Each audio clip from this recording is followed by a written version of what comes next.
tinanggalan ng si Sara Duterte confidential fund, no? Kulo ko talaga ito si Tambalos Luceno. Kala siguro ni Tambalos Luz mayayari niya si Sara Duterte. Hindi niya alam, babalik sa inyo lahat yung pinagagagawa niyo. Sino mo political strategist mo, political advisor mo? Hanggang gumagawa kayo ng ganyan, lalo kayo nababaon. Oo. Pandaraya na lang ang pwede niyong pag-asa.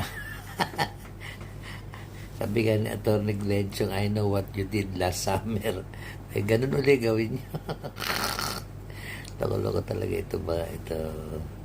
Ako, ayaw ko sa inyo. At tangin na.